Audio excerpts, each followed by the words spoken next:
Will move to the next question. देखिए another interesting question और काफी आसान टाइप का ये क्वेश्चन है। ये कह रहे हैं कि प्रधानमंत्री जन औषधि योजना उसका रीनेम किया गया है।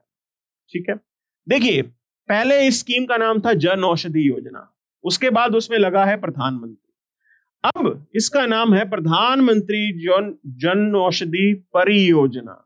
Okay, that is C is the right answer for this question. 81st का आंसर बी जो है आपका सी है। Okay, this is the right answer. Clear हो गया ये। अब अगले सवाल पे चलते हैं और अगला सवाल 82nd और उसमें भी कैच है। कैच क्या है, यहां पे जो एग्जामिनर आपको कह रहा है कि मुझे बताइए नॉट करेक्ट कौन सा है, तो करेक्ट वाला आप हटा देंगे। ठीक है जी।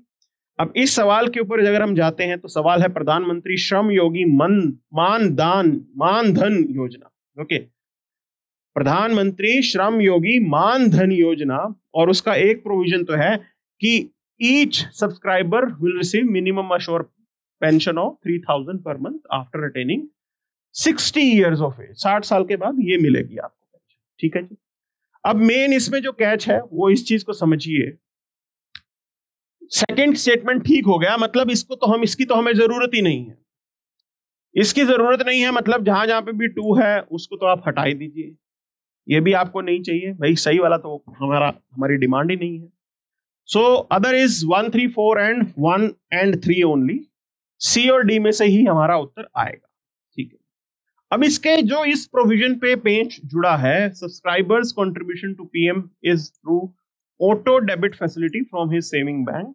ठीक है, it ranges from this. Auto debit facility कैसे हो सकता है, तो ये भी गलत है, मतलब हमें इसकी जरूरत है, हमें तो सिर्फ गलत वाले ढूंढने हैं ना। So in this way the answer is C. 82nd का आंसर जो है वो भी है आपका सी। क्लियर हो गया ये। ओके, अब अगले प्रोविजन पे चलेंगे, अगले सवाल पे चलेंगे। 83rd question.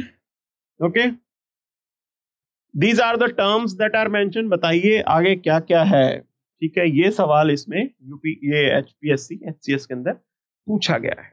ठीक है, अब ये सवाल आपसे कर रहे हैं कि बताइए खोरिया क्या है। खोरिया इज अ डांस फॉर्म। बिल्कुल ठीक है, बिल्कुल ये डांस फॉर्म है ये।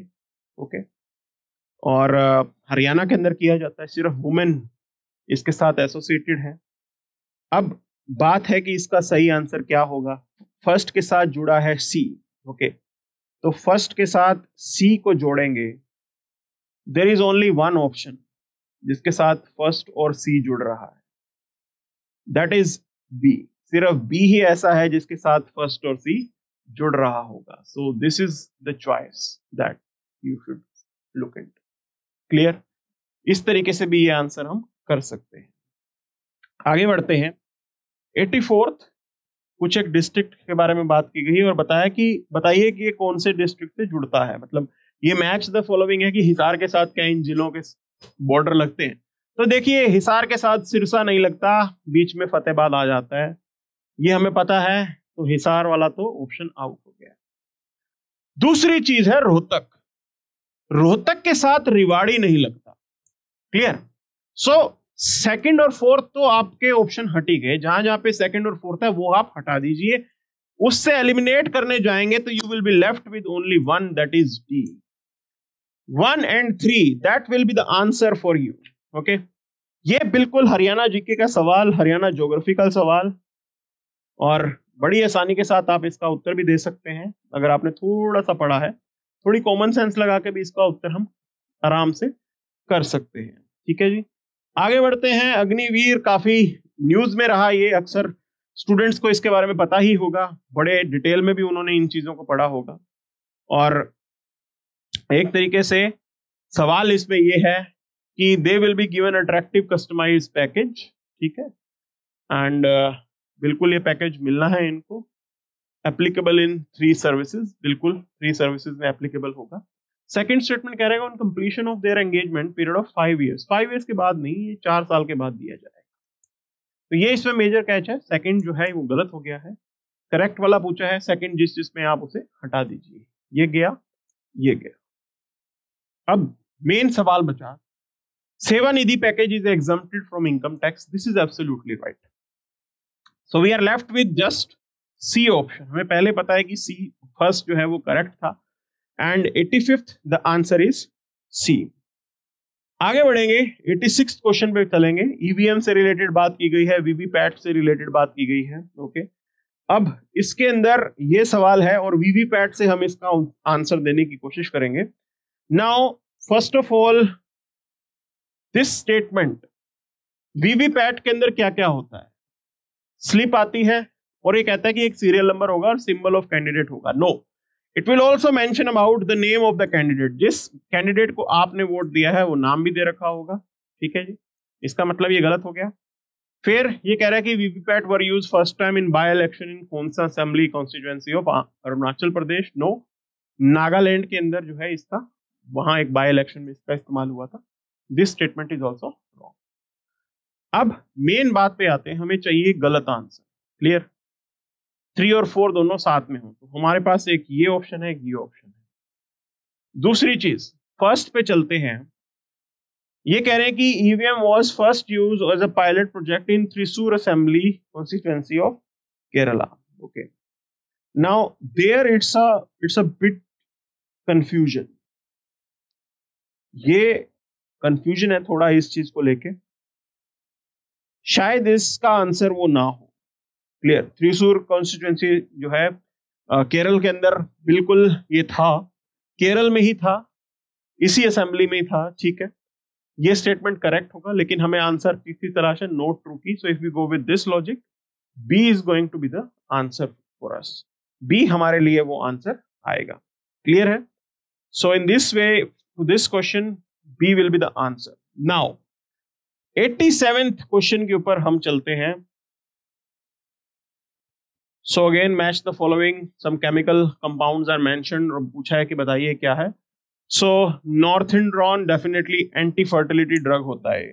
ठीक है जी, बिल्कुल, there is no doubt about it. It is anti-fertility drug, and if you look into elitame, it is artificial sweetener.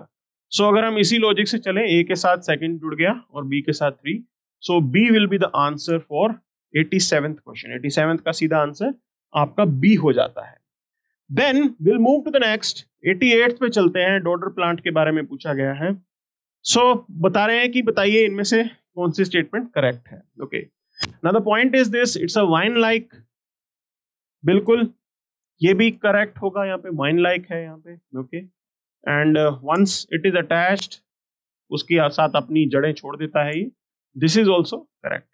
So 2 and 4 ये हमें करेक्ट नजर आते हैं, and first is also right. Okay, उसकी सकिंग रूट्स होते हैं जिसको haustoria ही बोला जाता है। So this is the right answer, and many species of dodder they cause weed problem in horticulture. बिल्कुल समस्या भी है। सो D is the right answer. Okay, D ही है इसका सही जवाब। अगले सवाल पे चलेंगे, 89th क्वेश्चन के ऊपर। There are some schemes that are mentioned. सामने मैच द फॉलोइंग है। अब देखिए उदय की जो ईशान उदय है। Okay, now this Ishan Uday, it's a special scholarship scheme for the student of north east. बिल्कुल ठीक बात है। और Saksham, that is you can say scholarship for differently abled. तो सक्षम जो है वो डिफरेंटली एबल के साथ जुड़ती है। प्रगति की बात करें, अच्छा, अगर आप सिर्फ इस ईशान उदय के उस पे जाएंगे, आंसर को देने की कोशिश करेंगे, सो बेसिकली थर्ड के साथ जुड़ेगा D. Okay, now the point is this, there is only just one option जो थर्ड के साथ डी जोड़ रहा है, that is this one. So B is the right answer. Clear? Easy to do है, बहुत आसानी से आप इसको करोगे। एलिमिनेशन के साथ, कॉमन सेंस के साथ इसको आगे बढ़ते हैं। Match the following list. ये कुछ है ट्रेडिशनल नेम्स हैं फ्लड प्लेन्स के, ये पूछा गया है, बताइए क्या है यहाँ पे। Okay, now there are few things that should be known to you. देखिए, बेट जो है वो flood plain of Markanda river को ही बोला जाता है। ठीक है, गग्गर के फ्लड प्लेन को बोलते हैं नाली। अच्छा, अब इधर आइए, बांगर ओल्ड एलुवियल प्लेन। अगर हम इस लॉजिक के साथ चले, बी फिफ्थ के साथ ई जुड़ गया, नाली के साथ सी जुड़ गया, बेट के साथ बी जुड़ गया, बेट के साथ जुड़ा है बी, नाली के साथ सी और फिफ्थ के साथ E. So we will be left with just this option, C will be the answer for the 90th। तो थोड़ा सा कॉमन सेंस लगा के भी आप इसका आंसर सही कर सकते हैं।